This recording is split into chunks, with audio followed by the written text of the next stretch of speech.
You are listening to the It's Your Time podcast, and I'm your host, Certified Life Coach Michelle Arnold Burke.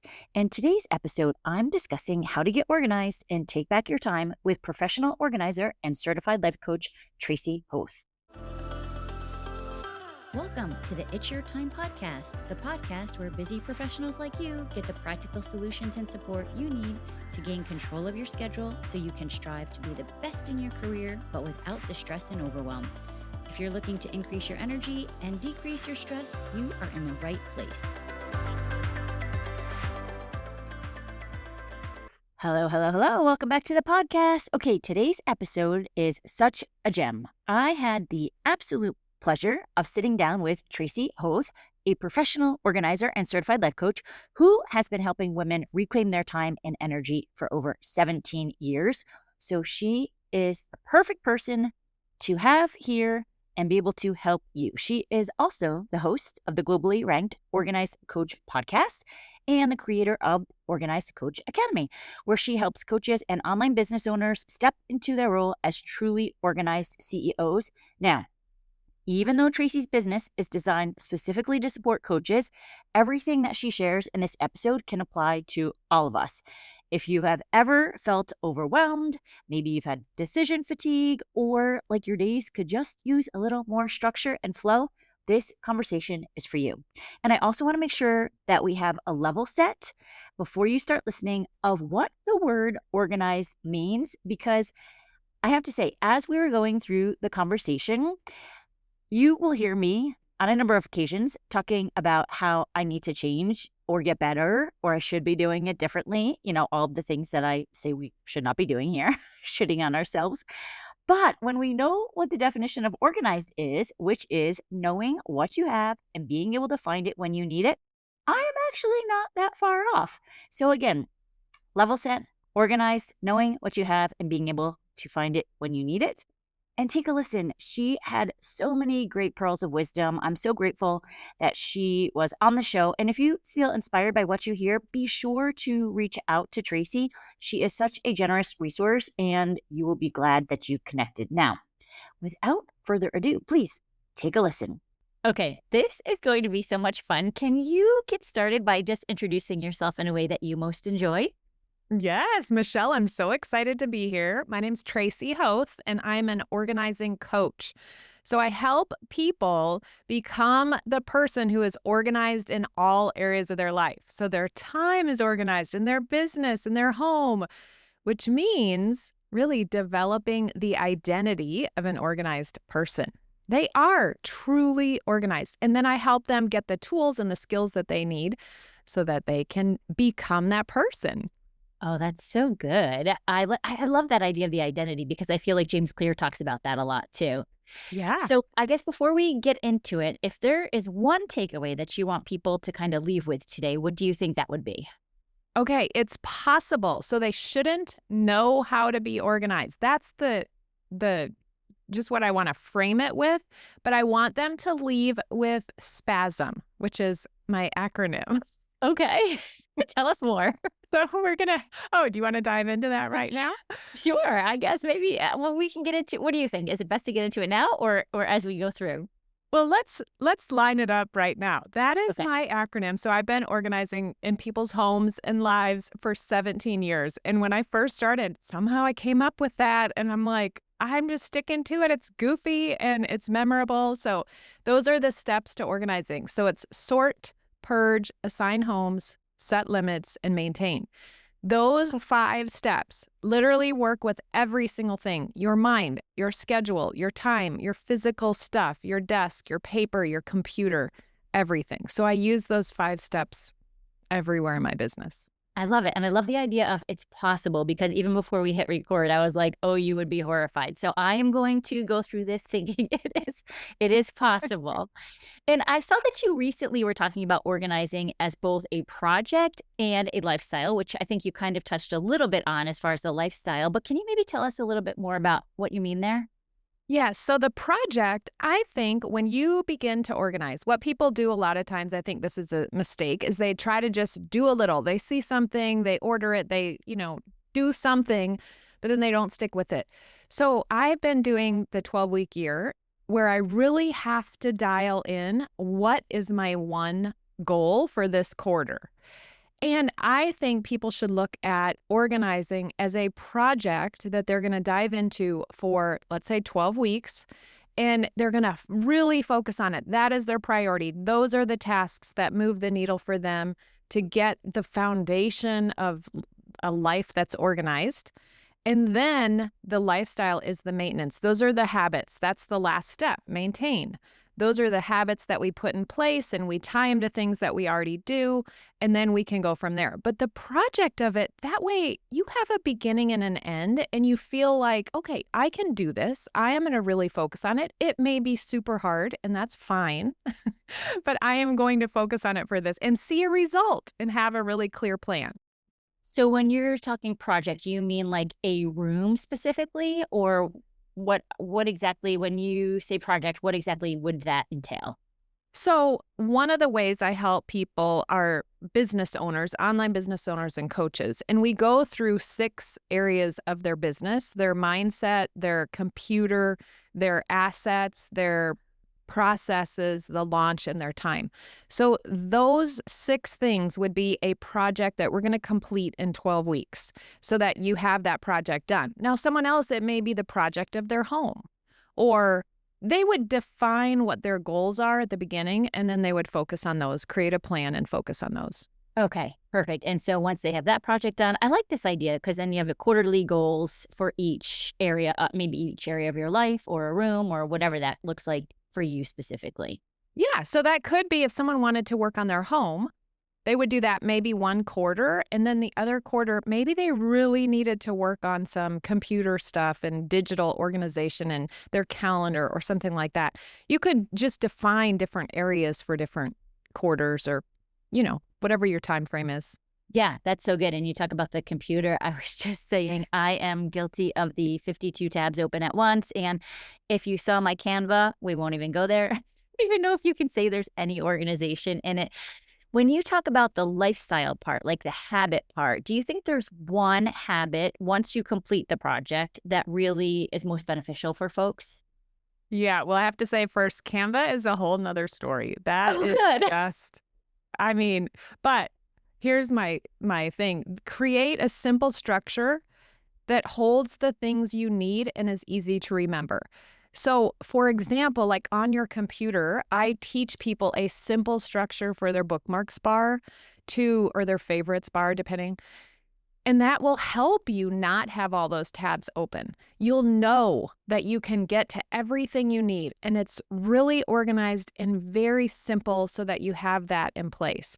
Or if it's your computer and you have an online business, I teach 5 files. You only need 5 file folders to hold everything that you need in your business. And then you start training your brain. Your brain's like it's like a flow chart. So you're training it every single time. So when I bring something into my computer, it's either work or personal. That's pretty easy. And then in business work, it would be one of 5 files. And my 5 files are operations, marketing, my content, education, or clients. Every single thing fits in one of those 5 folders. And now all of a sudden it's like, oh, your shoulders can drop and you know where something is located. And then I take that simple structure and I put that into my email. So all my emails are in the same 5 folders. You can take that to Canva. All Canva is in those 5 folders. So it's like setting something up that makes sense with your brain, and then you put that everywhere and use that structure. So now it's really simple and your brain's really trained. Yeah, I like that. And I think anyone can figure out what those 5 folders would be. Like you're talking specific to a business, but I feel like you could do that for household. You could do it for, if you're a salesperson, you could just figure out what are your top priorities. Is that kind of how you designate each area? Yes, categories. So I think of the categories that you need, make them super broad, really simple, and then only use those 5. Don't keep making new files and new systems to to organize things in. Why are you smiling so much? I am just laughing so much because I will tell you, and it's so funny because we use Teams a lot.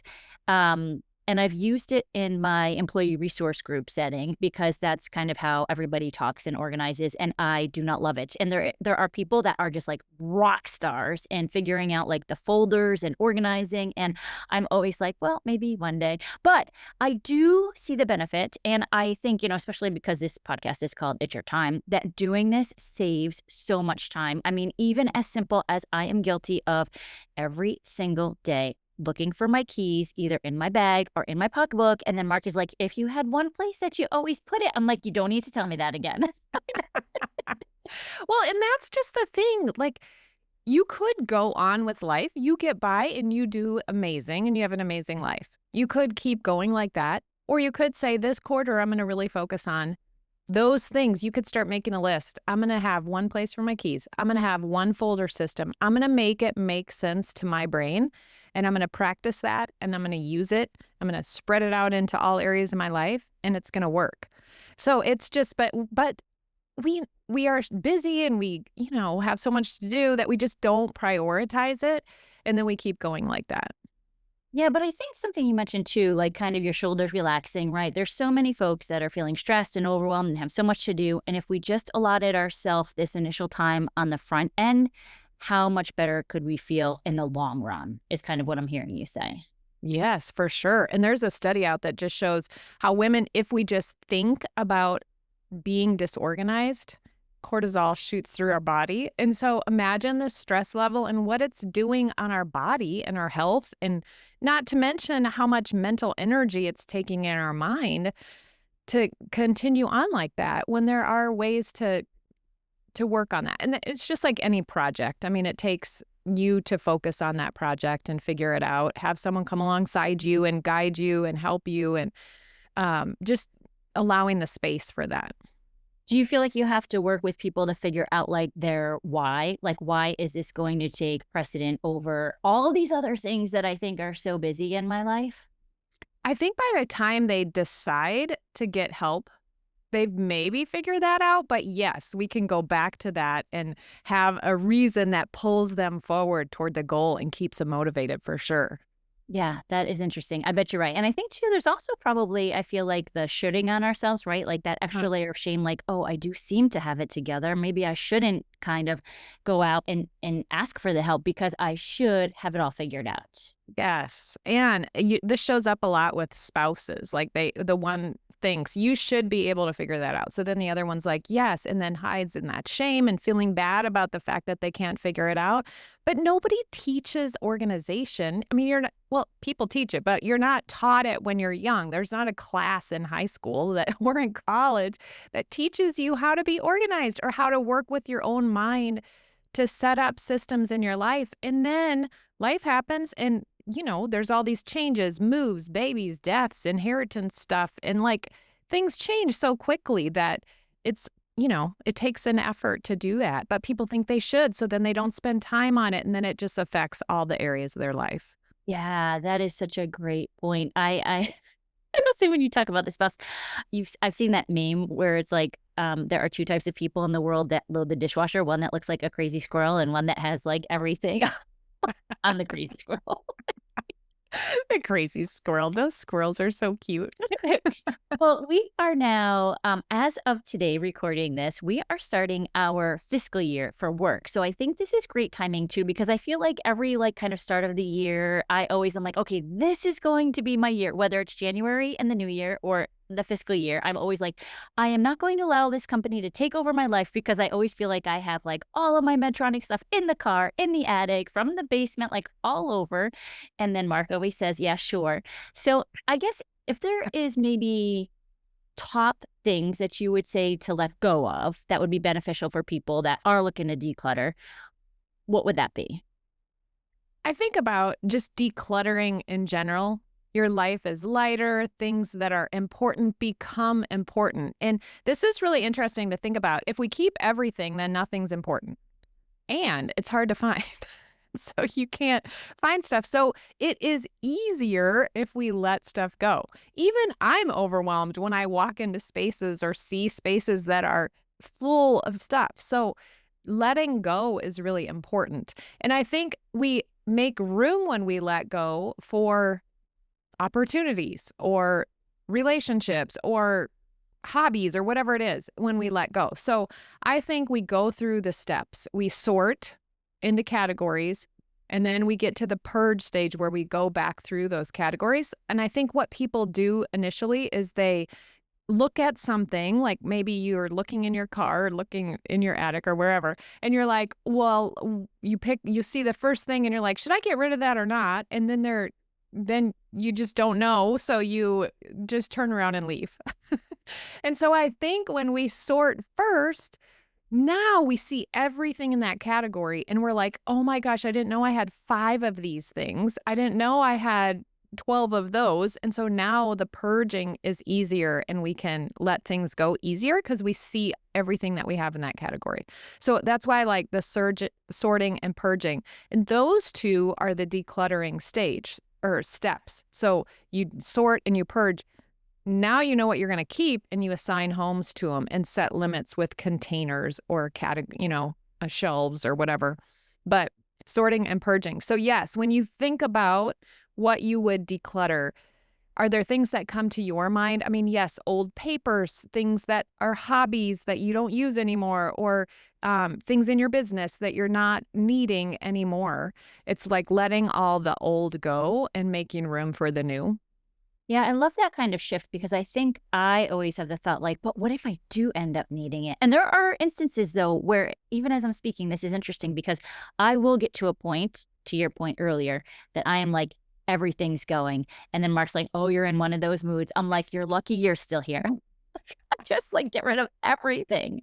So it's like figuring that out, maybe not so drastically, like letting it all bubble up to kind of do it throughout the year, to your point. Yes, and planning. So I always say, like, tax season comes, that's a normal thing that happens all the time. So add into there a day or an hour where you go through paperwork because you're already getting paperwork out or digital, whatever it is, wherever yours is.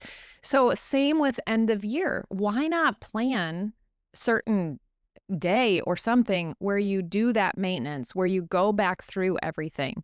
And some of it's that identity because it might be tied to the person you were when you did that or when you used that, or it was like a great time in your sales position where you did really great. So you keep that stuff where you could decide, okay, this is where I'm going, this is where I'm moving forward, and this is what I'm going to keep and let go of because I'm making space for what's new and what's to come moving forward. Yeah, I love that idea. I feel like it just opens up so many opportunities. And I think often we probably focus on what we would be missing out on. And I have to imagine, I know even for me, like I think, I mean, I'm not sure about all of the folks listening because maybe back in the day there weren't such things as cameras with actual photos, but I have like photo albums, right? And I'm like, oh, but I couldn't get rid of those because like, what if somebody has passed on? And so we kind of hold on to thinking that that's the memory, but there's probably plenty of options that we could use to organize even the photo albums. Yes, there is. But you also could just keep those and put them in a certain spot and move on to the other things that may be easier because the first round, maybe you do something that's a lot easier to let go of. But yes, photos is a whole project in itself. That's awesome. Now, when we're talking about kind of figuring out when you say like prioritize, maybe it's not this thing or that thing. I recently saw you talk about, was it called the one wonderful thing? Can you The maybe wonderful one. the Yeah. wonderful one? Okay. Can Yeah. you speak to that a little bit? Yes, that is having one focus, like I said, for a time period or one hub. Digital, I like to have one place where you have your main thing, the main place you go, or one style. Even it could be with clothing and style. You have a certain style you wear. Or I was just thinking one weight training mentor. So I don't go downstairs to lift weights and think, okay, I have 5 people I could choose from. Which one should I choose? Because look at all the energy it's taking to choose which one. I just have one for a time period that I'm using or whatever.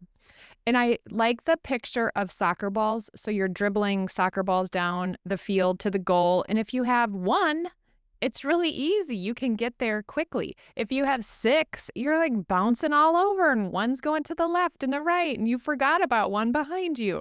And so it's just that power of one. It reduces decision fatigue. There's less mental energy when you're deciding. So it's just so freeing as much as possible. But I never want people to use it against themselves. Yes, I could definitely see where people could that could come into play. I will say, as you're talking about this, I'm going to give myself credit for one thing that I am really good at with this particular idea is when we go out to dinner for like meetings for work, I always get a Caesar salad. And people pick on me, but it just helps my brain to not Yeah. have to look at the menu. And so I love because I do think how we do one thing is how we do most things. So that it is possible. I have the skill. It's there. Why can I now bring it into my life? Um, into a more prevalent fashion, I guess, is what I'm taking away with this. Well, that's what I love too that you found evidence. Like that's one of the things I like to do with people is find evidence. Like look how super organized you are when it comes to using the wonderful one with your meals. And that's so good. So you know it's possible and you can bring that into another area of your life. And so often, like you had said earlier, like I might need that. So then we find the one piece of evidence where we got rid of something and we needed it. And then we're like, but it happens to me. I'm like, yes, but how many things have you got rid of that you didn't need? There's probably like 200. There's so much evidence there. So yes, it's finding the evidence that we need to support where we're going. Yes. Now, I think there's so much great information here today, and people I can already see my brain, so I'm sure I'm not the only one. Like, I just don't know where to start though. Should I do the wonderful thing? Should I do the process? Should I do the folders? And then I don't want it to be that we like leave here and think, oh, all of what she said was great, and then do nothing. So if there's like one process that you think someone wanting to kind of dip their toes in, or, not even dip. Maybe somebody wants to take it to the next level. I'm sure there's a lot of organized people that are listening here. What would you recommend? Okay, so I would say first, decide. And that's always the big thing with me because I can want to do something. I can wish I was more organized. I can, whatever. But it's deciding. It's like putting it on your calendar, saying this 12 weeks, I'm going to focus on that, and then getting what you need to focus on that. So it's deciding, and then what skills do you need? What help do you need? What is the result you're going to create? And then commit to that. So, I that's not a specific area. I could give you like, oh, where do you start in your home or where do you start with this? But it doesn't matter. You just get to pick one of those things and decide and commit. I love, 2 points that you just made. The decide and commit, because I think that's for everything, right? If we don't calendar it, it's probably not gonna happen. Like, there Mm. has to be a spot on the calendar, and I do see that evidence for how I live life in most areas, just not specifically maybe always organizing a specific project. And also, people listening get to decide because I think there's so many perfectionistic thinkers out there that wanna get it right and think there's an answer that they should know that there's not. It's whatever you need in this moment. Yes, you have it. And follow the steps. Literally take spasm. You're not going to forget it. You're going to have a spasm in your leg muscle tomorrow. Or your eyes going to twitch or something. You're going to think about it. It's like sort, purge, assign home, set limits, and then maintain. But those steps are easy. And that, yes, pick what would be fun and then decide and commit to that. But get help. I mean, I personally think that it's so much more doable, I guess, or fun when I have help or I'm in a community or I've made a commitment and have an accountability partner or whatever it is for your listener, like get the help that you need. Yeah, that I love that. I love that we started with it's possible, and now you're ending with it can also be fun. Yes, it's going to be so fun. Have we missed anything? We'll also make sure we know, we talk about where people can find you, but is there anything else that we've missed before we close it out? The only thing I would say is realize that these skills affect all the areas of your life. And so even one of my clients is a coach, a business owner, and she's learning the steps and practicing the steps in her business. And then next thing she's texting me going, Tracy, I'm in my linen closet and I'm organizing my linen closet. Next thing it's like, my calendar is so organized. And so when you know the skill, that's going to overflow into all the different areas of your life. So it's such a valuable skill to learn and to, have in your life so that the other areas are up leveled, I guess would be a good word too. Yeah. Yeah. But And yes. Oh, go ahead. no, I was just going to say, I think too, when you're saying that, like once you get organized in this one area, then you're freeing up time to do the next area and the next area and the next area. And then what does that offer to you? Yes. What is possible then? What will your life look like? What new ventures can you do? That is so fun. How can people find you if they do want some help with this? Yeah, my website is simply squaredaway.com. And on there, I have several things. They can just check on there. If you want help, I do one-on-one coaching as well. So there's a link on there where you can set up a call with me just to kind of talk it through, see if this is right for you, see what it would entail, and go from there. Oh my gosh, awesome. And we'll have that information in the show notes as well. Thank you so much. Wasn't that so great? I am such a believer in the power of organization of your area in order to keep your mind intact. And listen, I still have some areas where I could improve on all of this as well. We are progress, right? We are progress, not perfection here. And I feel like anytime I talk to these amazing people who are so willing to give their time, I learn something. And as we close it up here, I want to just remind you of Tracy's organizing steps: sort, purge, assign homes, set limits, maintain. And be sure to connect with Tracy. She really does have some great free resources. LinkedIn and Instagram are the best ways to get her information, and I will have all of that in the show notes. Okay, that's what I have for you today. Let's meet back here next week. But for now, make it a great day. Take care.